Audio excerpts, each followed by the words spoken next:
سلام رفقای گل، امیدوارم که حالتون حسابی خوب باشه. این شما و این کوروت C8 تازه وارد به پایتخت با این طراحی فوق‌العاده جذاب و زیبا. ماشین مدل 2020 هستش. سقفش به صورت دستی جدا میشه و توی محفظه بار قرار میگیره. موتور V8 500 اسب بخاری داره که 650 نیوتن متر گشتاور تولید میکنه و 0 تا 100 رو میتونه تو 2.9 ثانیه بره.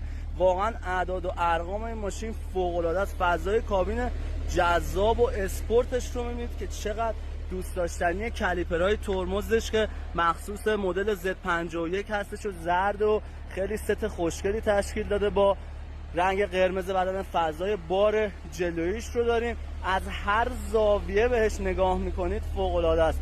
واقعا لقب استینگری برازندش سفره ماهی نسل 8 کوروت به حساب میاد. بریم فضای کابینش هم با هم دیگه ببینیم. از اینجا میتونید مودهای رانندگی ماشین رو تنظیم کنید. دکمه زد مود رو داریم که وقتی فعالش کنید روی حالت پیست میره و توی پشت آمپر هم به شما نشون میده و صداش خیلی شنیدنی‌تر میشه.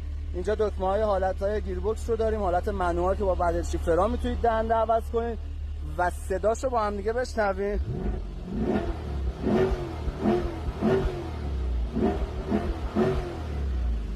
این هم از ابهت این آمریکایی دوست داشتنی. واقعا فوق العاده است.